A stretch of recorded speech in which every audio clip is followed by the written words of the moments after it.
दोस्तों स्टडी 91 में आप सभी का बहुत बहुत स्वागत है। दोस्तों आज आप सभी के समक्ष मैं हाजिर हूं 15 मार्च के सबसे महत्वपूर्ण करंट अफेयर के प्रश्नों को लेकर के। चलिए देखते हैं दोस्तों कि कौन कौन से प्रश्न यहां पर हमारे लिए इंपॉर्टेंट हैं जो दिए गए हैं।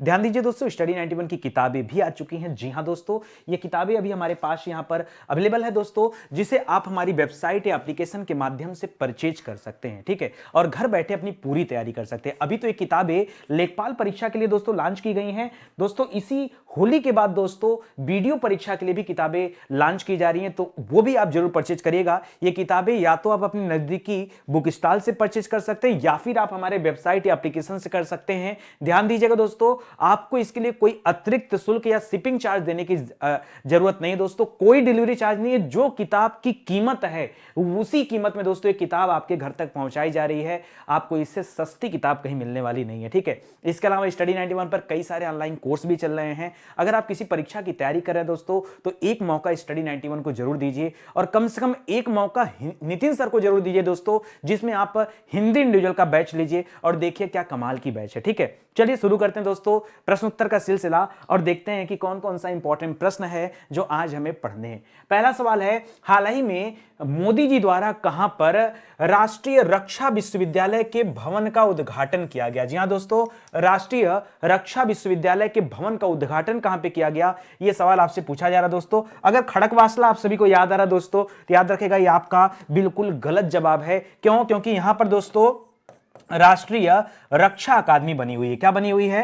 राष्ट्रीय रक्षा अकादमी बनी हुई दोस्तों। और आपसे यहां रक्षा अकादमी की बात नहीं कर रहा है, यहां पर आपसे पूछ रहा है राष्ट्रीय रक्षा विश्वविद्यालय की। जी हां दोस्तों, यहां देखिए अकादमी है और यहां विश्वविद्यालय है। ठीक है, तो याद रखिए दोनों में बड़ा अंतर है। और आपका जवाब हैदराबाद में नहीं होगा दोस्तों। हां, हैदराबाद में अभी 216 फीट की ऊंची प्रतिमा का मोदी जी ने अनावरण किया, जो कि प्रतिमा किसकी है? संत रामानुजाचार्य की प्रतिमा है। किसकी है? संत रामानुजाचार्य की प्रतिमा है दोस्तों, तो इसे भी याद रखेगा। ग्वालियर में दोस्तों अभी हाल ही में क्या किया गया? अभी ड्रोन स्कूल का उद्घाटन किया गया। जी हां दोस्तों, याद रखेगा भारत का पहला ड्रोन स्कूल आप इसे बोल सकते हैं दोस्तों, ड्रोन विश्वविद्यालय, ड्रोन स्कूल शुरू किया गया, ये आपके मध्य प्रदेश में। आज के लिए जो आपका सही जवाब है वो है गांधीनगर, गुजरात। जी हां दोस्तों, मोदी जी ने दोस्तों इसे देश को समर्पित किया। ये राष्ट्रीय रक्षा विश्वविद्यालय का भवन जो तैयार हुआ है, ये गुजरात की राजधानी गांधीनगर में बनकर तैयार हुआ। तो प्लीज दोस्तों इसे आप जरूर याद रखेगा, क्योंकि अगर सवाल परीक्षा में आएगा ना, तो बहुत सारे बच्चों के मन में गलतफहमियां आएंगे और गलती के चक्कर में लोग गलत गलत जवाब भी देंगे। एक चीज और बताना चाहूंगा दोस्तों, गुजरात के परिप्रेक्ष्य में आप याद रखेगा, अगर आपसे पूछे राष्ट्रीय फोरेंसिक विज्ञान विश्वविद्यालय, क्या? राष्ट्रीय फोरेंसिक विज्ञान विश्वविद्यालय और राष्ट्रीय बाल विश्वविद्यालय, तो याद रखेगा ये दोनों विश्वविद्यालय भी आपके गुजरात में। तो याद रखेगा दोस्तों, अगर आपसे पूछे राष्ट्रीय फोरेंसिक विश्वविद्यालय या राष्ट्रीय बाल विश्वविद्यालय या फिर रेल विश्वविद्यालय, ये भी आपसे पूछे तो भी याद रखेगा गुजरात का नाम। और एक चौथा नाम इसी लिस्ट में आप जोड़ लीजिए, क्या? राष्ट्रीय रक्षा विश्वविद्यालय। ठीक है, राष्ट्रीय रक्षा विश्वविद्यालय। ठीक है, ये 4 विश्वविद्यालय का नाम दोस्तों आप याद रखेगा, क्योंकि अगर सवाल बना परीक्षा में तो ये चारों आपके लिए इंपॉर्टेंट सवाल है, इसको प्लीज याद रखेगा। और इस राष्ट्रीय रक्षा विश्वविद्यालय के कुलपति कौन है? तो इसके कुलपति हैं प्रोफेसर बिमल पटेल जी। कौन है? प्रोफेसर बिमल पटेल जी इसके क्या हैं? कुलपति हैं। आप इन बातों को याद रखिएगा। ठीक है, चलिए आगे बढ़ते हैं दोस्तों। आपको राष्ट्रीय समाचार से जुड़े कुछ अच्छे सवालों को बताता हूं जो हाल फिलहाल में करंट अफेयर में चर्चा में रहे। आज ही चर्चा में रहा क्या कि मोदी जी ने जो अभी राष्ट्रीय रक्षा विश्वविद्यालय की आधारशिला रखी, वो कहां पर रखी दोस्तों? याद रखेगा वो आधारशिला रखी गई है गांधीनगर, गुजरात में। ठीक है, WHO global centre for traditional medicine, जी हां दोस्तों, इसकी स्थापना भी कहां पर किया गया दोस्तों? तो इसकी स्थापना भी गुजरात में किया गया था। गुजरात में जामनगर में इसकी स्थापना किया गया। नाइट फ्रैंक द्वारा दोस्तों एक रिपोर्ट जारी किया गया, जिसमें यह बताया गया कि भारत अरबपति होने के मामले में दुनिया में तीसरे स्थान पर है। सबसे ज्यादा अरबपति अमेरिका में है, याद रखेगा। सबसे ज्यादा अरबपति कहां है? अमेरिका में है। दूसरे नंबर पर याद रखेगा चीन में है, और तीसरा स्थान किसका दोस्तों? तो भारत का है। इसको भी याद रखेगा। ठीक है, याद रखेगा। किस राज्य सरकार ने साइंस इनोवेशन हब बनाया दोस्तों? तो यह विकसित किया जा रहा है नई दिल्ली सरकार के द्वारा। हाल ही में किस राज्य में 6 महीनों के लिए अशांत क्षेत्र घोषित कर दिया गया, या फिर इसे आप कहिए अफस्पा लगा दिया गया? तो अभी दिसंबर में दोस्तों नागालैंड में अफस्पा लगाया गया था, और आपके मार्च महीने में कहां पे लगाया गया? ये आपके असम राज्य में अफस्पा लागू किया गया। असम के मुख्यमंत्री कौन है? बताइए जल्दी से। असम के मुख्यमंत्री कौन है? पहले सर्बानंद सोनोवाल थे, अभी नहीं है, अभी हिमंता बिश्व शर्मा यहां के मुख्यमंत्री हैं और आपके जगदीश मुखी साहब आपके राज्यपाल हैं। ठीक है, हाल ही में किसने व्लादिमीर पुतिन से शीर्ष सम्मान वापस ले लिया? तो याद रखिएगा दोस्तों, अंतरराष्ट्रीय ओलंपिक समिति ने। किसने? अंतरराष्ट्रीय ओलंपिक समिति जो दोस्तों, उसने व्लादिमीर पुतिन जो कि रूस के राष्ट्रपति हैं उनसे शीर्ष सम्मान वापस ले लिया। क्यों? क्योंकि रूस और यूक्रेन की लड़ाई चल रही है, बड़ी बर्बरता के साथ लड़ाई लड़ा जा रहा है, इसीलिए ऐसा कहा जा रहा है। दोस्तों, यूक्रेन में फंसे भारतीयों को निकालने के लिए भारत की तरफ से एक ऑपरेशन चलाया गया था जिसका नाम था ऑपरेशन गंगा। उस ऑपरेशन गंगा के बाद भारत के 4 मंत्रियों को यूक्रेन के पड़ोसी देशों में भेजा गया, जहां से बहुत ज्यादा से ज्यादा भारतीयों को यूक्रेन की सीमा से अलग करके वापस भारत लाया जा सके। ठीक है, हाल ही में कहां पर नए तेल क्षेत्र की खोज की गई दोस्तों? तो यह तेल क्षेत्र मिला है बाड़मेर में। बाड़मेर कहां दोस्तों? राजस्थान में है। बाड़मेर आपके राजस्थान में है। और ये खोज किया किसने दोस्तों? सवाल ये बनेगा तो बताइएगा दोस्तों कि वेदांता ग्रुप ने यह खोज किया। किसने? वेदांता ग्रुप ने यह खोज किया है। ठीक है, आगे देखिए, हाल ही में किस राज्य में जल टैक्सी की सेवा शुरू की गई? तो इसके पहले दोस्तों वाटर मेट्रो की बात आई थी। वाटर मेट्रो कहां है? कोच्चि। बिल्कुल सही आपका जवाब है। और जल टैक्सी पूछेगा तो कहां बताएंगे? महाराष्ट्र बताइएगा। ठीक है, करा किस संगठन ने अटल इनोवेशन के तहत दोस्तों नीति आयोग के साथ मिलकर के एक community innovator fellowship programme launch कर रहा है? तो वह दोस्तों UNDP India, United Nation development programme India, जिसे आप हिंदी में संयुक्त राष्ट्र विकास कार्यक्रम कर सकते हैं दोस्तों। यह नीति आयोग के साथ मिलकर के एक कम्युनिटी इनोवेटर फेलोशिप लॉन्च करने जा रहा है। तो इतना सवाल दोस्तों कम से कम राष्ट्रीय समाचार से जुड़े जो हैं इनको आप जरूर याद रखिएगा। ठीक है, आगे बढ़ते हैं, अगला सवाल देखिए, हाल ही में किस राज्य सरकार ने बच्चों के लिए बाल बजट पेश किया? जी हां दोस्तों, बच्चों के लिए बाल बजट। क्या आज तक आपने किसी बजट में चाइल्ड बजट का नाम सुना? नहीं सुना होगा। ठीक है, बिल्कुल दोस्तों, भारत में अपनी तरह का यह बजट पहली बार प्रस्तुत किया गया, चाइल्ड बजट, बच्चों के लिए बजट। ठीक है, तो ऐसी बहुत सारे डिपार्टमेंट होते हैं गवर्नमेंट में जो छोटे छोटे बच्चों के लिए काम करते हैं। आप कह सकते हैं कि जो अवयस्क बच्चे हैं, जो बच्चे 18 साल से कम उम्र के हैं, उनके लिए दोस्तों बहुत सारे डिपार्टमेंट काम करते हैं। ये उन्हीं डिपार्टमेंट के लिए दोस्तों अलग से एक बजट प्रस्तुत किया गया जिसे बाल बजट कहा गया। और ये बाल बजट प्रस्तुत किया गया किसके द्वारा दोस्तों? तो मध्य प्रदेश की सरकार के द्वारा। मध्य प्रदेश के मुख्यमंत्री कौन है दोस्तों? शिवराज सिंह चौहान जी। और बाल बजट यहीं प्रस्तुत किया गया। क्या प्रस्तुत किया गया दोस्तों? बाल बजट प्रस्तुत किया गया। ठीक है, बाल बजट। ठीक है, लगभग कितने का दोस्तों? तो लगभग 41,000 करोड़। यहां दोस्तों याद रखिएगा, 41,000 करोड़ रुपया दोस्तों यह बजट प्रस्तावित है। ठीक है, जो बाल बजट है इसको भी आप याद रखेगा। बाकी की बातें और भी आपको आगे दिखा दे रहा हूं। अच्छा, ये किसने पेश किया दोस्तों? तो जाहिर सी बात है, बजट हमेशा वित्त मंत्री के द्वारा पेश किया जाता है। और मध्य प्रदेश के वित्त मंत्री कौन है? देवड़ा साहब है। ठीक है, जगदीश देवड़ा याद रखेगा दोस्तों। इन्होंने दोस्तों इस बार यह बजट पेश किया। टोटल 220 योजनाएं दोस्तों, जिनके लिए लगभग 57,000 करोड़ रुपए आवंटित किए गए, जिसमें कम आयु के बच्चों के लिए जो 17 विभाग थे दोस्तों, इसमें उन सभी को समाहित किया जाएगा। ठीक है, स्पेशली दोस्तों अगर मैं बात करूं यहां पर देखिए कि शिक्षा के लिए 32,000 करोड़ रुपए याद रखेगा।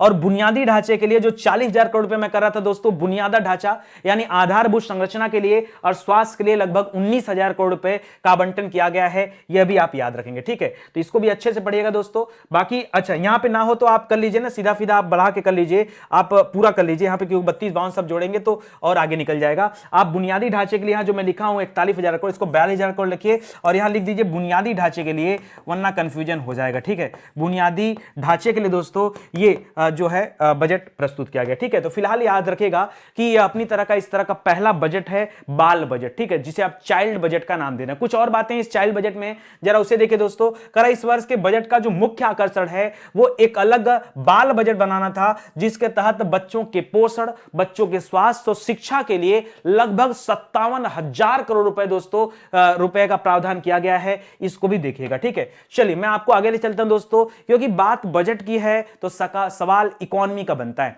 अब इकोनॉमी से जुड़े हुए करंट अफेयर में कौन कौन से प्रश्न अभी चर्चा में चल रहे थे, एक बार जरा रिवीजन कर लीजिए और देख लीजिए। तो पहला सवाल ही बन गया, मान लीजिए किसी तरीके से घुमा फिरा के परीक्षा में पूछ दिया कि भाई बाल बजट किसने प्रस्तुत किया, तो याद रखेगा जगदीश देवड़ा साहब ने। और कहां के वित्त मंत्री? तो मध्य प्रदेश के वित्त मंत्री हैं। याद रखेगा कितने का है? तो लगभग 52,000 करोड़ याद रखिए, उसमें पूरा समाहित हो जाएगा। ठीक है, यूपीआई के माध्यम से सार्वजनिक ऋण निवेश की सीमा सेबी ने बढ़ाकर कितना कर दिया? तो पहले दोस्तों 2 लाख था, अब उस सीमा को बढ़ाकर के 5 लाख कर दिया गया। तो याद रखेगा पहले कितना था? 2 लाख था, अभी कितना हो गया? 5 लाख हो गया। याद रखेगा। ठीक है, राष्ट्रीय सांख्यिकी कार्यालय। याद रखिए दोस्तों, यहां मैं शॉर्टकट में बता दूं, सीएसओ और जो एनएसएसओ था दोस्तों, सीएसओ यानी ये सेंट्रल स्टैटिकल ऑफिस था, NSSO national sample survey office था, ये दोनों को मिला करके दोस्तों एनएसओ बना दिया गया। नेशनल नेशनल क्या बनाया गया दोस्तों, इन दोनों को मिला करके ये बनाया गया दोस्तों, यहां पे देखिए नेशनल सांख्यिकी कार्यालय यानी नेशनल स्टैटिकल ऑफिस बनाया गया, तो इसको याद रखेगा। ठीक है,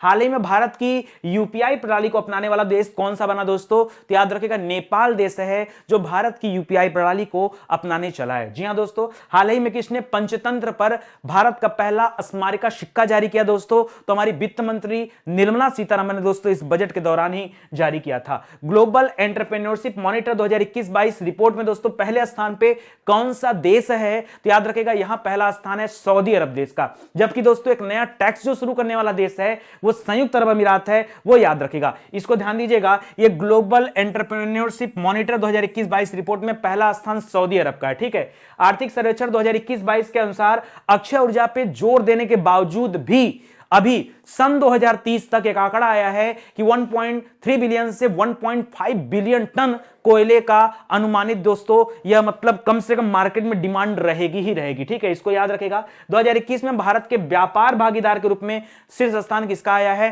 तो पिछले साल सबसे ज्यादा ट्रेड भारत ने चीन के साथ किया था, लेकिन इस बार सबसे ज्यादा ट्रेड भारत ने अमेरिका के साथ किया, तो अमेरिका पहले स्थान पे है, चीन यहां पर दोस्तों दूसरे स्थान पे आएगा। ठीक है, ग्रोथ ओरिएंटेड जो बजट प्रस्तुत किया गया इस बार, जो निर्मला सीतारमण जी ने देश के लिए बजट प्रस्तुत किया, यह बजट दोस्तों 4 पॉइंट के इर्द गिर्द घूमता नजर आया, जिसमें पहला पॉइंट क्या है, याद रखेगा प्रोडक्टिविटी, दूसरा पॉइंट क्या है क्लाइमेट एक्शन, तीसरा पॉइंट क्या है फाइनेंशियल इन्वेस्टमेंट, और चौथा पॉइंट क्या है पीएम गति शक्ति। ये चारों पॉइंट आप याद रखेगा, क्योंकि यही इस बार के बजट में ये 4 स्तंभ हैं। ठीक है, तो इनको जरूर याद रखेगा। चलिए अगले सवाल पे आते हैं। सही जोड़े का दोस्तों मिलान करना है। योजना कौन सी योजना किस राज्य में लाई गई और किस लिए लाई गई, ये एक योजना से संबंधित सवाल है दोस्तों। मुख्यमंत्री चाय श्रमिक कल्याण प्रकल्प योजना दोस्तों, ये योजना आपके त्रिपुरा सरकार के द्वारा लाया गया, याद रखेगा। दलित बंधु योजना दोस्तों किसने लाया था, दलित बंधु योजना, याद रखेगा दलित बंधु योजना। अब एक एक करके मिलाते जाएगी। ठीक है, मातृशक्ति उद्यमिता योजना दोस्तों ये हरियाणा ने लाया था। देखिए पहले का बी और बी वाला जो एक ही ऑप्शन दिख रहा है वो यहां दिख रहा है। ठीक है, ऐसे मिला सकते हो। या फिर दलित बंधु दोस्तों ये तेलंगाना हो गया, और कौशल्या मातृत्व योजना ये छत्तीसगढ़ हो गया। ठीक है, किसी बच्चे ने कमेंट किया था कि छत्तीसगढ़ की सरकार ने दोस्तों 6-6 हजार के चेक जारी किए। नहीं दोस्त, याद रखेगा यहां 5,000 रुपए के चेक ही जारी किए गए। कितने के, भूपेश बघेल जी ने दोस्तों 5-5 हजार रुपए का चेक जारी किया, और यह योजना छत्तीसगढ़ के रायपुर से शुरू की गई थी। ठीक है, क्या है कौशल्या मातृत्व योजना। ठीक है, और यहां तेलंगाना वाली जो योजना थी दोस्तों, इसमें याद रखेगा 10 लाख रुपए तक की मदद करना है दोस्तों दलित परिवारों को। किसके माध्यम से, तो प्रत्यक्ष हस्तांतरण के माध्यम से, यानी जो डीबीटी योजना है दोस्तों, डीबीटी प्रोग्राम है, ठीक है, डायरेक्ट बेनिफिट ट्रांसफर, उसके तहत मदद करने वाली बात है। मातृशक्ति उद्यमिता योजना ये हरियाणा सरकार के द्वारा लाया गया, किसके लिए दोस्तों, उद्यमिता को बढ़ाने के लिए। ठीक है, तो भी याद रखेगा इसके तहत दोस्तों सॉफ्ट लोन वगैरह की बातें की गई। ठीक है, तो यहां पर आपका उत्तर हो जाएगा ऑप्शन नंबर 1। यहां पे मिलान कर लीजिए, पहले का बी है, दूसरे का डी है, तीसरे का ए है और चौथे का सी है। ठीक है, तो इसको याद रखेगा। चलिए अब यही सारी बातें आगे दी गई, लेकिन अभी मैं एक लाइन में बता दूं, त्रिपुरा सरकार के द्वारा ये जो चाय प्रकल्प योजना आई है, ये आपको देखिए नाम से ही पता चल रहा होगा कि जो श्रमिक चाय फील्ड में काम करते, चाय फील्ड का मतलब क्या दोस्तों, चाय के उत्पादन में। ठीक है, वैसे चाय का बहुत बड़ा उत्पादक दोस्तों आपका असम भी रहा है, लेकिन पूर्वोत्तर के ज्यादातर हिस्सों में चाय का उत्पादन होता है। ठीक है, तो एक त्रिपुरा भी याद रखेगा, क्योंकि परीक्षा में अगर आएगा सवाल तो ज्यादातर बच्चों के दिमाग में यही सवाल बनेगा कि शायद असम उत्तर होगा। ठीक है, लेकिन याद रखेगा असम से संबंधित सवाल नहीं है, यह सवाल है त्रिपुरा का। त्रिपुरा के मुख्यमंत्री कौन दोस्तों, राजधानी अगरतला है, और विप्लव कुमार देव वहां के सीएम है। वहां के राज्यपाल कौन है दोस्तों, तो सत्यनारायण आचार्य, याद रखेगा। इसी तरह एक और नाम है आचार्य, ठीक है, आपको याद आ रहा होगा, जो गुजरात के राज्यपाल हैं उनका नाम है आचार्य देवव्रत। ध्यान दीजिएगा, वो आचार्य देवव्रत हैं, ये सत्यनारायण आचार्य हैं, कंफ्यूज मत होइएगा। ठीक है, याद रहेगा ना। चलो आओ अब देखिए, जो त्रिपुरा सरकार इसने चाय श्रमिकों के लिए जो विशेष योजना बनाया, मुख्यमंत्री चाय श्रमिक कल्याण प्रकल्प योजना, इस योजना के तहत दोस्तों 85 करोड़ रुपए दोस्तों खर्च किए जाने हैं। त्रिपुरा में लगभग 7,000 चाय की बागानें हैं। उन 7,000 चाय की बागानों में ज्यादातर महिलाएं काम करती हैं। लगभग 75% दोस्तों उसमें महिलाएं हैं और उन महिलाओं के माध्यम से याद रखेगा 90 लाख किलोग्राम चाय का उत्पादन ये कौन करता है दोस्तों, अकेले त्रिपुरा राज्य करता है। ठीक है, तो इसीलिए दोस्तों इसके माध्यम से और ज्यादा विकास हो पाएगा, इसीलिए दोस्तों यह योजना लाया गया है, इसको भी आप याद रखेगा। क्योंकि बात योजना की आ ही गई है तो हाल फिलहाल में कौन कौन सी योजना लाई गई है, हम लोग योजना से जुड़े कुछ अच्छे सवाल पढ़ते हैं। देखिए स्टडी 91 पे रहने का ही फायदा है कि स्टडी 91 के साथ जुड़े रहेंगे तो हर सवाल का एक रिवीजन मिलता है कि पिछले एक सप्ताह में हम लोगों ने क्या क्या पढ़ा। ठीक है, तो देखिए सप्ताह हो सकता है, 10 दिन भी हो सकता है, 15 दिन भी हो सकता है। तो भाई जब जब योजना वाले सवाल आते हैं मैं ये लिस्ट अपडेट करके आपको दे देता हूं। ठीक है, यही सवाल देख लीजिए, किस राज्य सरकार ने चाय श्रमिकों के लिए एक विशेष योजना मुख्यमंत्री चाय श्रमिक कल्याण प्रकल्प योजना शुरू किया है? तो त्रिपुरा सरकार की योजना है। Virtual smart grid knowledge centre बताया था दोस्तों इसके बारे में, जितना जरूरत होगा बिजली का उतना उत्पादन करेगा, कम जरूरत कम उत्पादन, ज्यादा जरूरत ज्यादा उत्पादन, तभी तो इसको स्मार्ट ग्रिड कहा गया। ये हरियाणा में एक जगह है मानेसर, हरियाणा मानेसर में दोस्तों इसको लगाया गया। किस राज्य सरकार ने सुषमा स्वराज पुरस्कार की घोषणा किया है? तो हरियाणा सरकार ने ही किया है। क्यों इन्होंने इनके नाम से किया? क्योंकि सुषमा स्वराज कहां की रहने वाली थी? ये आपके हरियाणा की रहने वाली थी, तो उन्हीं के नाम पर दोस्तों ये पुरस्कार शुरू किया गया। ये विदेश मंत्रालय में दोस्तों मंत्री थी, ये भी याद रखेगा। भारत की ऐसी दूसरी महिला हैं जो विदेश मंत्रालय में मंत्री रही हैं। इसके पहले दोस्तों इंदिरा गांधी थी पहले नंबर पे, दूसरे नंबर पे ही है। ठीक है, करा किस राज्य ने कौशल्या मातृत्व योजना स्टार्ट किया? वही छत्तीसगढ़ सरकार द्वारा शुरू किया गया। मुख्यमंत्री भूपेश बघेल ने 5-5 हजार रुपए दोस्तों मदद रखा है। ठीक है, किस मंत्रालय ने महिलाओं के लिए समर्थ विशेष उद्यमिता संवर्धन अभियान शुरू किया? तो ये दोस्तों अभियान एक मंत्रालय के द्वारा शुरू किया गया जिसका नाम है एमएसएमई। ठीक है, याद रखेगा, यानी सूक्ष्म लघु एवं मध्यम उद्योग मंत्रालय, जिसके मंत्री हैं नारायण तूती राणे, उनके द्वारा दोस्तों स्टार्ट किया गया। हाल ही में दोस्तों किस राज्य सरकार द्वारा आमा योजना बहिनी योजना लाया गया? तो आमा योजना के तहत दोस्तों महिलाओं को जो है बचत करने की एक आदत बनाने के लिए सरकार की तरफ से 20,000 रुपए दिए जा रहे हैं और बहनी योजना के तहत सैनिटरी नैपकिन पैड का वितरण किया जा रहा है। ये सिक्किम राज्य से संबंधित दोस्तों योजना है, तो इसे भी आप याद रखेगा। अंतर्राष्ट्रीय महिला दिवस पर दोस्तों महिला उद्यमियों को सहायता प्रदान करने के लिए मातृशक्ति उद्यमिता योजना, जिसके तहत दोस्तों ऐसी महिलाएं जिनकी पारिवारिक आय 5 लाख रुपए से कम है उनको 3 लाख रुपए तक का सॉफ्ट लोन दिया जाएगा। यह हरियाणा सरकार की योजना है। सागर परिक्रमा का उद्घाटन भी किसने किया था दोस्तों? तो पुरुषोत्तम रूपाला जी ने किया था। कहां से किया था? तो याद रखेगा गुजरात से किया था। कहां से दोस्तों? इसकी शुरुआत हुई थी गुजरात से और गुजरात में एंड भी हुआ था। बिजनेस ब्लास्टर्स इन्वेस्टमेंट समिट, जी हां दोस्तों, ये कहां पर हुआ दोस्तों? ये समिट और एक्सपो, ये इसका आयोजन किया गया था दिल्ली में, इसको भी याद रखेगा। इंडस्ट्री कनेक्ट का उद्घाटन भी किसने किया दोस्तों? तो मनसुख मांडविया साहब ने किया है, जो कि वर्तमान में स्वास्थ्य मंत्री हैं, तो इनका नाम भी याद रखेगा। ठीक है, तो ये आपके गवर्नमेंट स्कीम से जुड़े अच्छे अच्छे सवाल थे, इनको देख लिया आपने। चलिए आगे बढ़ते हैं दोस्तों। हाल ही में स्वीडन के गोथेनबर्ग विश्वविद्यालय में वीडेम संस्थान द्वारा एक डेमोक्रेसी रिपोर्ट जारी किया गया। करा इस रिपोर्ट में भारत का स्थान क्या है? दोस्तों डेमोक्रेसी रिपोर्ट की बात करें तो हिंदी में आप इसे कह सकते हैं लोकतंत्र सूचकांक, लोकतंत्र रिपोर्ट। ठीक है, और इस लोकतंत्र रिपोर्ट में दोस्तों भारत का स्थान क्या है वो आपको बताना है। इसके पहले दोस्तों एक इकोनॉमिक इंटेलिजेंस यूनिट, जी हां दोस्तों, इकोनॉमिक इंटेलिजेंस यूनिट EIU, ठीक है, इकोनॉमिक इंटेलिजेंस यूनिट ने दोस्तों एक रिपोर्ट जारी किया था और उस रिपोर्ट के अनुसार भी भारत में यह बताया गया था कि लोकतंत्र सूचकांक में भारत का स्थान कितना है। ध्यान दीजिएगा दोस्तों, ये लोकतंत्र सूचकांक था, ये लोकतंत्र रिपोर्ट है। लोकतंत्र सूचकांक की बात करेंगे तो याद रखेगा पिछले साल जो स्थान था, दो याद रखेगा, एक पिछले साल का, एक वर्तमान का। ठीक है, तो वर्तमान की बात करें दोस्तों 46वां स्थान है, पिछले साल की बात करें तो 53वां स्थान आएगा यहां पे। ठीक है, 46वां और 53वां। ठीक है, जबकि ये तो ये हो गया आपका। ठीक है, और ये जो 43वां लिख रहा है दोस्तों, अभी आपका अंतरराष्ट्रीय बौद्धिक संपदा सूचकांक जारी किया गया था। क्या? अंतरराष्ट्रीय बौद्धिक संपदा सूचकांक क्या जारी किया गया था? बौद्धिक संपदा सूचकांक दोस्तों जारी किया गया था। ये इसमें भारत का स्थान 43वां था। यहां जो लोकतंत्र रिपोर्ट है ना दोस्तों, यहां पे याद रखेगा भारत का स्थान 93वां है। कौन सा स्थान है? 93वां स्थान है। इस वजह से यहां तो आपका ऑप्शन नंबर 4 हो जाएगा। ये 85वां स्थान किसमें दोस्तों? तभी एक भ्रष्टाचार सूचकांक जारी किया गया था। क्या? भ्रष्टाचार सूचकांक। कौन सा दोस्तों? याद रखेगा अभी भ्रष्टाचार भ्रष्टाचार सूचकांक दोस्तों जारी किया गया था। उस भ्रष्टाचार सूचकांक में भारत का स्थान कौन सा था? 85वां था। पिछले साल 86वां स्थान था, इस बार एक पायदान अच्छा आया है दोस्तों, तो ये 85वां स्थान आ गया है। ये सभी बातें आप याद रखिएगा, यही सारी बातें थी ना कि कुछ अलग से, कुछ नहीं अलग से रहेगा, ठीक है। आइए आगे देखते हैं दोस्तों। अब ये जो रिपोर्ट आया दोस्तों, उसी रिपोर्ट के बारे में बताया जा रहा है। हाँ, पहला स्थान किसका दोस्तों? पहला स्थान है स्वीडन का, दूसरा स्थान है किसका? डेनमार्क देश का, तीसरा स्थान नॉर्वे देश का, चौथा कोस्टा रिका का और पांचवां न्यूजीलैंड का। भारत का स्थान बता दिया कि भारत का स्थान 93वां है, इसको भी आप याद रख लीजिएगा। चलिए, क्योंकि बात सूचकांक से आ गई है तो हम लोग रैंक एंड इंडेक्स से संबंधित कुछ अच्छे सवालों पे एक बार चर्चा कर लेते हैं, ठीक है। तो पहला ही हो गया कि इसमें स्थान कौन सा हो गया, जो अभी लोकतंत्र सूचकांक रिपोर्ट आया दोस्तों, सूचकांक नहीं एक रिपोर्ट है, लोकतंत्र रिपोर्ट, इसमें भारत का स्थान 93वां हुआ है। Skoch state of governance ranking में दोस्तों कौन सा राज्य टॉप पर है? तो आंध्र प्रदेश दोस्तों इस पे टॉप पे चल रहा है स्कॉच में। जबकि स्कॉच नाम आते ही ज्यादातर लोगों के दिमाग में पश्चिम बंगाल आता है। क्यों आता है? क्योंकि हाल ही में हम लोगों ने पढ़ा था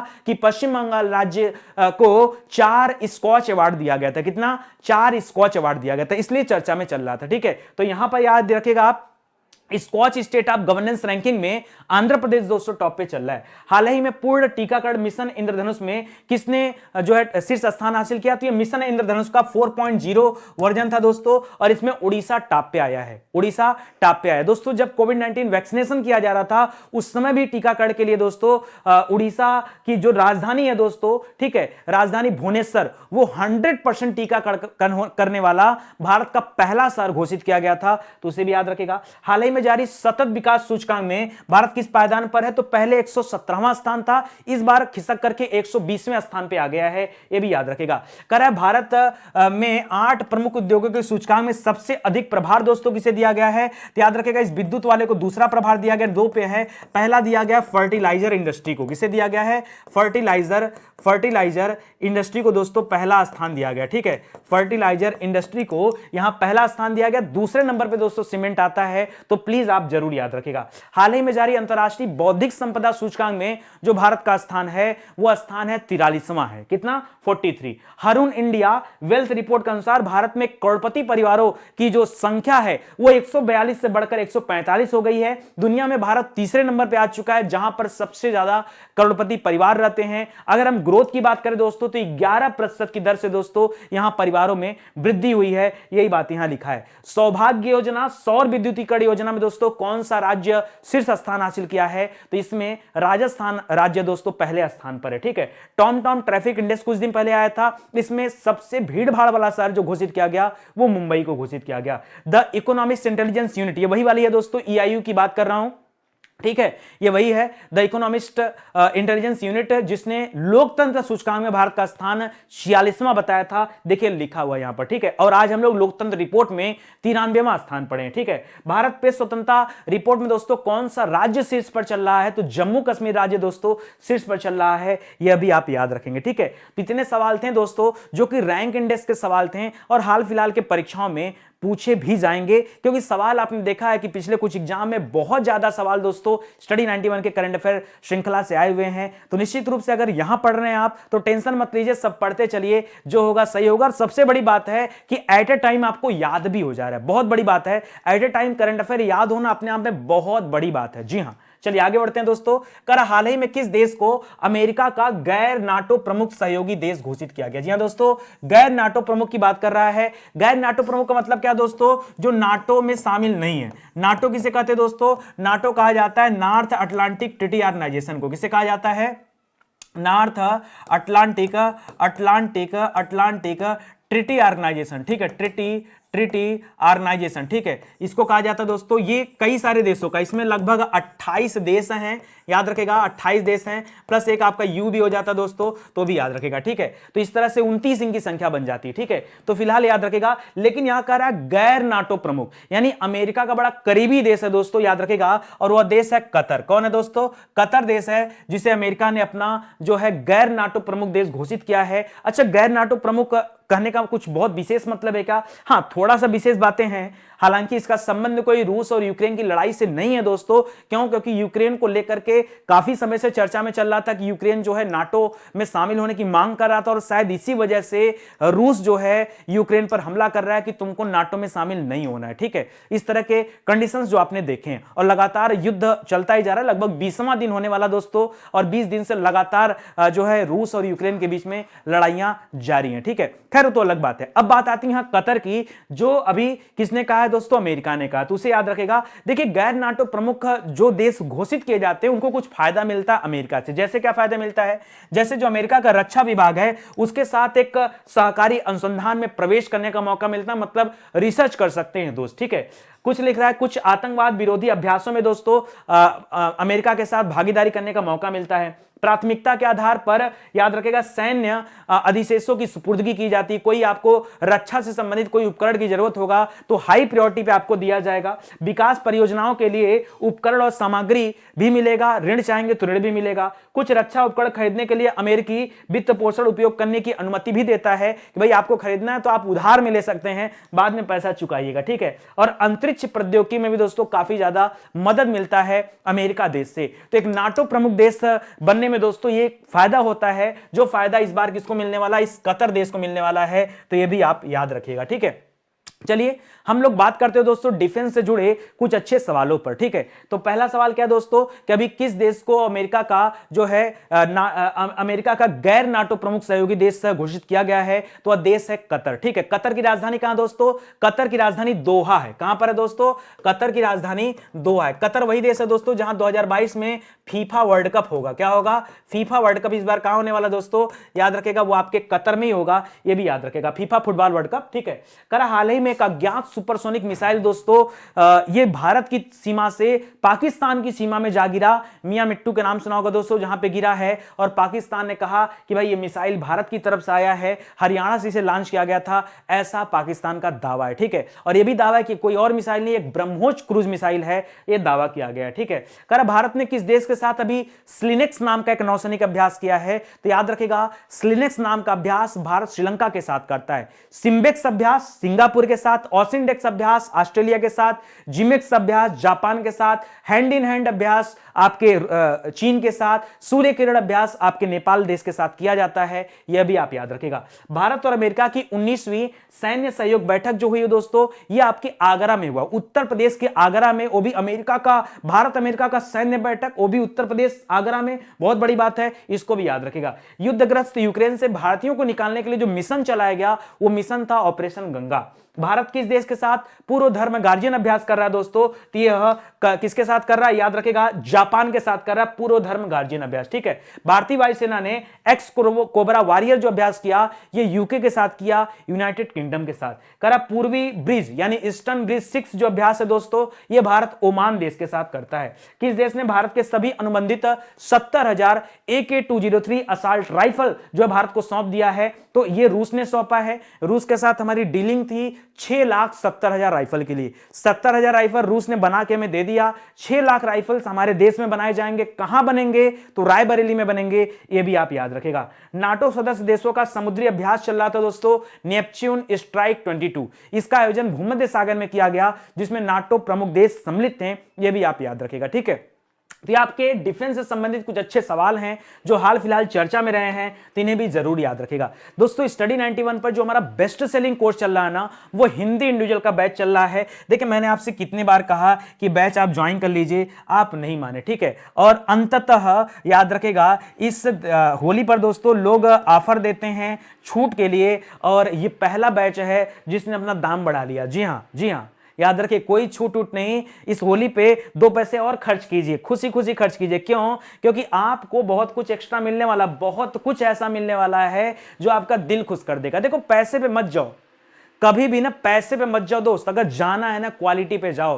क्यों? क्योंकि आपकी जेब से गया हुआ 5 रुपया भी आपके लिए बहुत हो जाता है जब वो 5 रुपया वेस्ट हो जाता है। ठीक है, तो बात पैसे की नहीं है दोस्तों, बात किसकी है? बात क्वालिटी है, बात क्वालिटी कंटेंट की है। एक मौका देकर तो देखिए, फिर अगर आपके दिल से आह की आवाज ना आ जाए तब आप बताना। और ये मत देखिए कि नहीं प्राइस क्या है, ठीक है। बाकी और सारे नए बैच लॉन्च हो रहे हैं दोस्तों। अब आगे देखिए चुनाव वगैरह समाप्त हो चुका है, तो मुझे लगता है कि आपको आराम से बैठकर अपनी तैयारी करनी चाहिए। तो इधर उधर की बातें मत कीजिए, एक मौका दीजिए स्टडी 91 को, फिर देखिए कमाल, ठीक है। आइए आगे बढ़ते हैं दोस्तों। करा सही सुमेलित करना है, दिवस से संबंधित कुछ अच्छे सवाल हैं। करा अंतरराष्ट्रीय गणित दिवस, जी हां दोस्तों। अच्छा, अंतरराष्ट्रीय गणित दिवस को दोस्तों याद रखेगा पाई डे के रूप में भी जाना जाता है, पाई डे। ये पाई डे क्या होता है, गणित वाला सिंबल देखे ना पाई का, ये ठीक है, पाई डे भी इसे कहा जाता है। तो गणित दिवस दोस्तों भी मनाया गया कब, याद रखेगा 14 मार्च को, ठीक है। और रोटरैक्ट दिवस क्या दोस्तों, रोटरैक्ट दिवस क्या है मैं आपको बता दूं।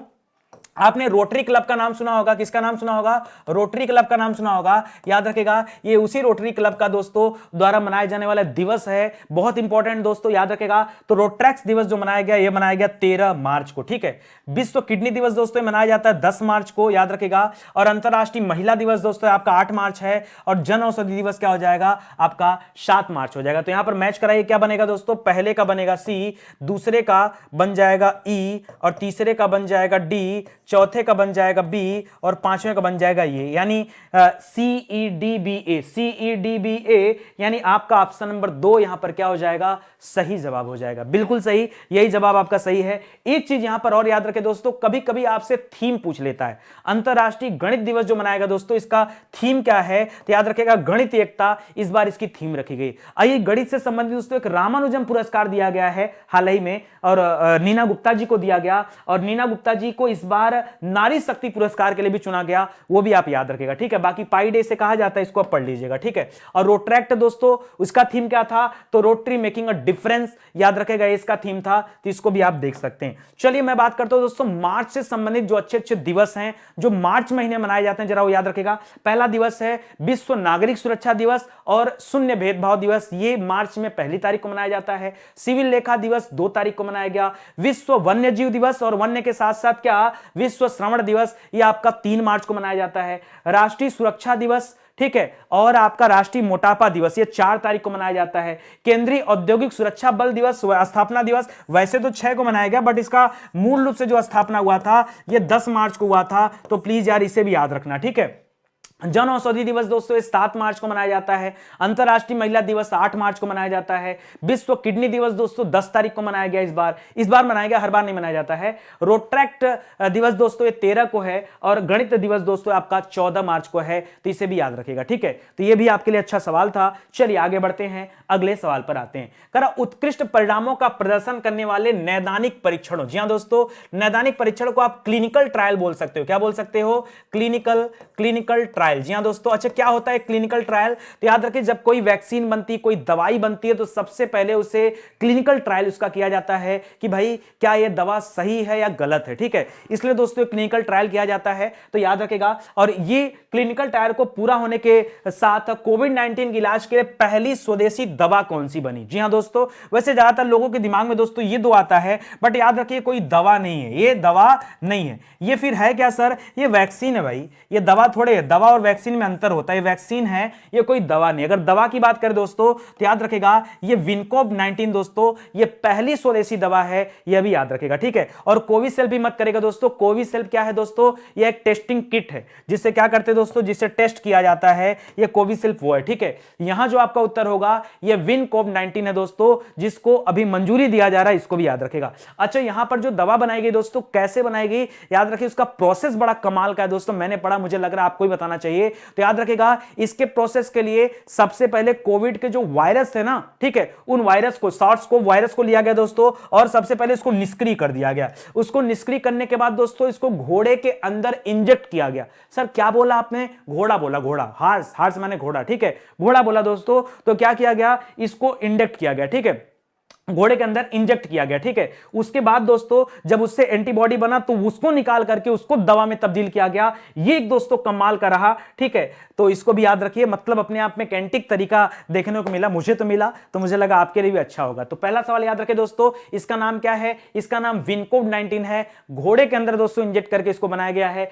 ये भी याद रखिएगा। सीडेक ने IIT रुड़की में दोस्तों अभी किस सुपर कंप्यूटर को स्थापित किया, तो इसका नाम है परम गंगा। क्या नाम है, परम गंगा। एक परम प्रवेगा का दोस्तों हमने नाम सुना था, वो पहले था हैदराबाद वाला। ठीक है, करा किस आईआईटी के शोधकर्ताओं ने एक बायोडिग्रेडेबल नैनो पार्टिकल बनाया है? किस लिए बनाया दोस्तों? पहले याद रखिए, आईआईटी कानपुर के शोधकर्ताओं ने बनाया। किस लिए बनाया? तो पौधों को बैक्टीरियल और फंगस इंफेक्शन से बचाने के लिए दोस्तों ये बायोडिग्रेडेबल नैनो पार्टिकल से बनाए गए। करा कौन सा देश है पोलेडियम का सबसे बड़ा उत्पादक देश है? इस पोलेडियम का इस्तेमाल दोस्तों चिप बनाने में किया जाता है, जो कि आईसी चिप वगैरह बनाने में बहुत ज्यादा काम आता है। ठीक है, तो याद रखेगा इसका उत्पादन दुनिया में दो देश करते हैं दोस्तों, एक आपका रूस है और दूसरा आपका दक्षिण अफ्रीका है। क्योंकि रूस यूक्रेन की लड़ाई चल रही, इसलिए उत्पादन पर असर पड़ रहा है और चिपों के दाम महंगे होते चले जा रहे हैं। ठीक है, बढ़ते चले जा रहे हैं। इंग्लैंड के पूर्वी मिडलैंड में जुरासिक काल का 18 करोड़ साल पुराना एक समुद्री ड्रैगन का जीवाश्म मिला है। इसका नाम क्या है? इसका नाम है इच्चियोसार। क्या नाम है? इच्चियोसार। भारत में दोस्तों एक जीवाश्म पार्क बन रहा है। कहां पर? याद रखेगा मध्य प्रदेश के जबलपुर के लम्हेटा गांव में। क्यों बन रहा है? क्योंकि यहां पर दोस्तों जीवाश्म मिले हैं। किसके? याद रखेगा जो डायनासोर होते थे ना, वो डायनासोर के जीवाश्म कहां मिले हैं? ये भारत के अंदर जबलपुर के लम्हेटा गांव से मिले हैं, इसीलिए तो लम्हेटा गांव में जीवाश्म पार्क बनाया जा रहा है। ठीक है, हाल ही में आईसीएमआर ने, Indian council of medical research ने ओमिक्रॉन वेरिएंट का दोस्तों पता लगाया और उसका नाम क्या दिया गया? उसका नाम दिया गया, अच्छा, पता लगाने के लिए एक टेस्ट किट को मंजूरी दिया, उसका नाम रखा गया ओमीश्योर। ठीक है, फ्रोजन टारगेट्स दोस्तों क्या है? ये अति सूक्ष्म जीव हैं जो जल में पाए जाते हैं, ये भी याद रखेगा। खबरों में रहा साइके मिशन। क्या दोस्तों? साइके एक क्षुद्र ग्रह है जो मंगल ग्रह और बृहस्पति ग्रह के बीच में क्षुद्र ग्रहों की जो पेटी है ये वहां है। बहुत सारे खनिजों का भंडार है, इसीलिए नासा और अमेरिका जा रहे हैं वहां साइके मिशन पे, क्या? खनिज लेकर आने। मतलब अपने दुनिया में कम हो गया पृथ्वी पर, अब बाहर से भी खनिज लाए जाएंगे। ठीक है, हाल ही में किसके द्वारा 90 मिनट में ओमिक्रॉन का पता लगाने के लिए दोस्तों एक टेस्ट किट विकसित किया गया। ये दिल्ली शोधकर्ता, दिल्ली आईआईटी दिल्ली के शोधकर्ताओं ने विकसित किया। अंतिम सवाल है दोस्तों, हाल ही में विश्व मलेरिया रिपोर्ट किसने जारी किया?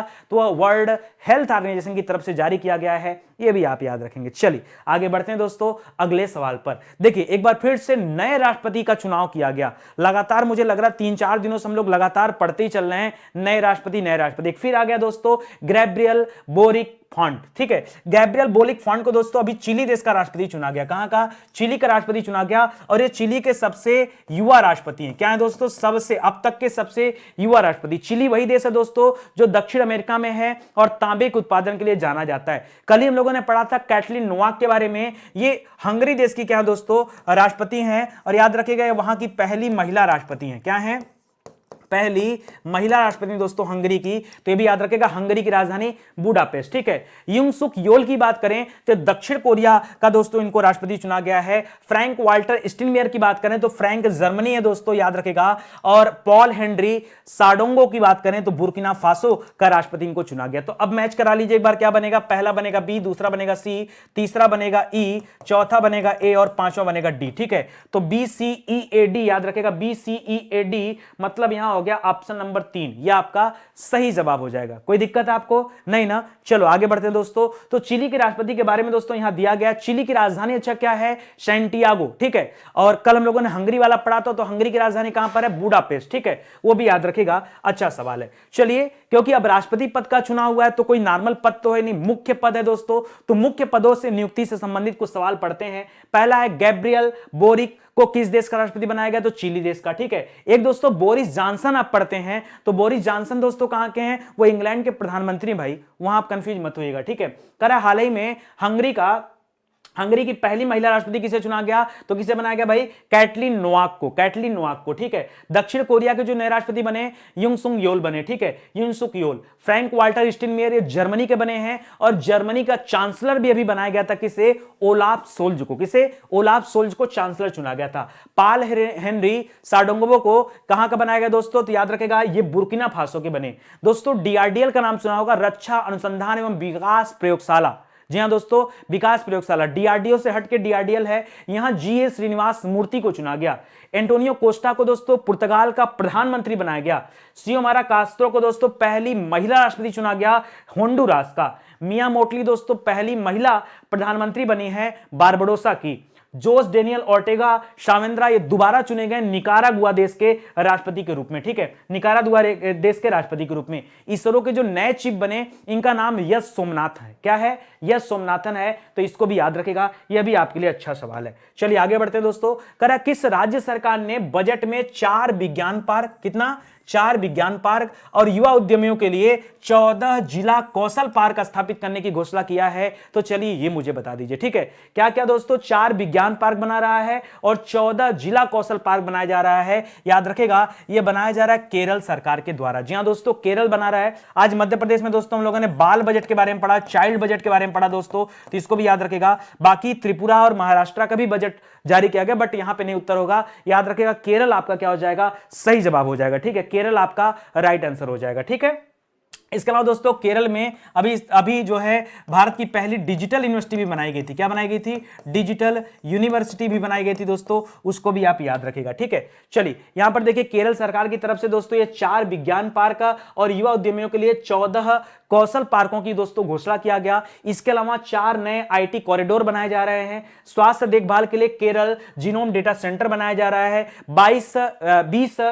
20 माइक्रो आईटी पार्क भी बनाए जा रहे हैं। लगभग 2000 करोड़ रुपए दोस्तों इन सभी चीजों पे खर्च किए जा रहे हैं, ठीक है। इसके अलावा जो डीजल से चलने वाले वाहन है दोस्तों उस पर केरल सरकार के द्वारा एक नया ग्रीन टैक्स भी एप्लीकेबल किया जा रहा है, वो भी याद रखेगा। अभी दोस्तों प्लास्टिक कचरे को हटाने के लिए एक सूचित हवा सागरम योजना जो चालू की गई थी दोस्तों, वो भी केरल सरकार की तरफ से चालू किया गया था, तो इसे भी आप याद रखेगा, ठीक है। चलिए इनोवेशन से जुड़ा कुछ अच्छा सवाल हम लोग देख लेते हैं, जो इनोवेशन से कुछ नए चीजों के लिए, ठीक है। तो सरकार ने अपने बजट में 4 विज्ञान पार्क और युवा उद्यमियों के लिए 14 जिला कौशल पार्क कौन बना रहा है? तो ये केरल सरकार के द्वारा बनाया जा रहा है। शिक्षा में भाषा की बाधा को तोड़ने के लिए एक भाषा अनुवादक प्रोजेक्ट जिसका नाम है उड़ान, ये किसने लॉन्च किया दोस्तों? तो आईआईटी बॉम्बे ने लॉन्च किया था। हाल ही में भारत किस देश के साथ मिलकर, कर लीजिए किस देश के साथ मिलकर मानव रहित हवाई वाहन की एयर लॉन्चिंग परियोजना के लिए दोस्तों काम कर रहा है?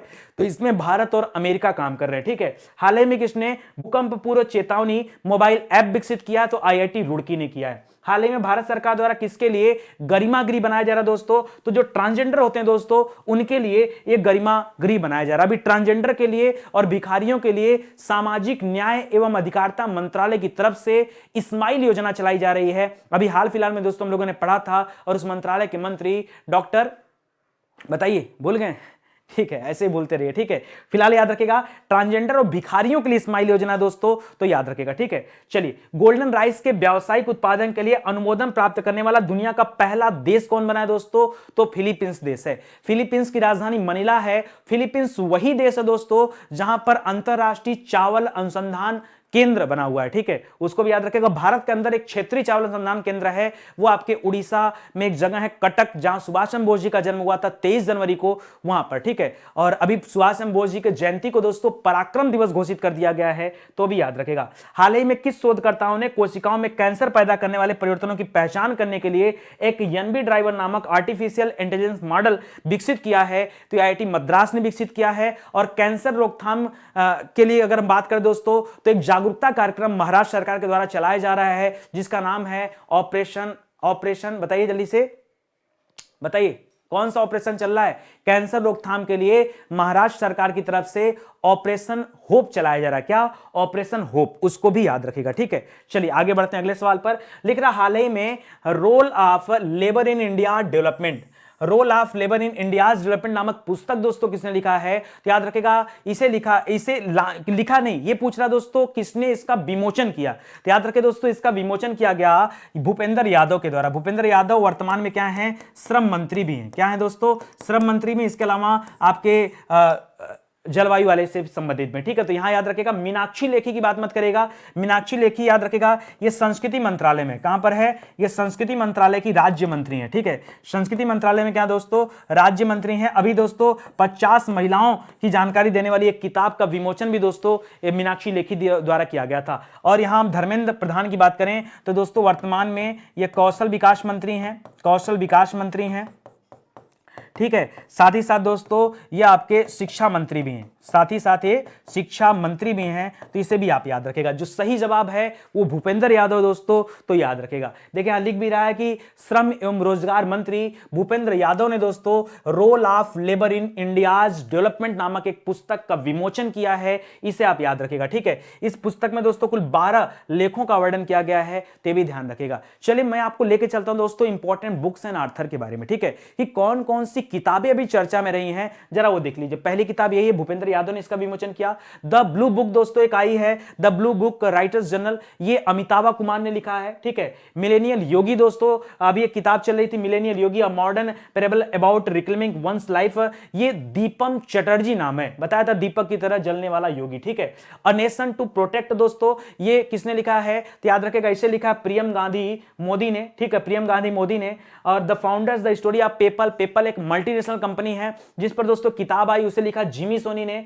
अ हिस्ट्री ऑफ श्रीनिकेतन, ये आपके संबंधित है पश्चिम बंगाल से। पश्चिम बंगाल में दोस्तों आपने रविन्द्रनाथ टैगोर का नाम सुना होगा, उन्होंने श्रीनिकेतन की स्थापना किया था, और ये किताब लिखा है उमा दास गुप्ता जी ने। ठीक है, हाल ही में डिग्निटी एंड डिजिटल एज, ये किताब जो लिखा गया रो खन्ना के द्वारा लिखा गया। चर्चित पुस्तक human how the United States abandon peace and reunited, ये किताब लिखा गया सैमुअल मोएन के द्वारा। ठीक है, तो इसको भी आप याद रखेंगे दोस्तों। ये सभी हाल फिलहाल के करंट अफेयर में चर्चा में रहे किताब हैं, तो इनको जरूर पढ़ें। ठीक है, इसके अलावा दोस्तों स्टडी 91 पर कई सारे ऑनलाइन कोर्स चलाए जा रहे हैं, जिसमें हमारे लिए बहुत सारे कोर्स हैं। अगर आप किसी भी परीक्षा की तैयारी कर रहे हैं दोस्तों, तो एक मौका स्टडी 91 को जरूर दीजिए। ये हमारे हेल्पलाइन नंबर दिए गए हैं, किताबें मैंने आपको दिखाई दिया, तो आइए एक बार ज्वाइन कीजिए, साथ लीजिए और देखिए कि वाकई स्टडी 91 में दम है या नहीं। ठीक है, देखिए दम तो आप तभी परख पाएंगे जब एक बार साथ आएंगे, तो मैं कह रहा हूं एक बार साथ आइए, और कम से कम हिंदी इंडिविजुअल का बैच तो दोस्तों आप जरूर ज्वाइन करिए, यही आपसे निवेदन है।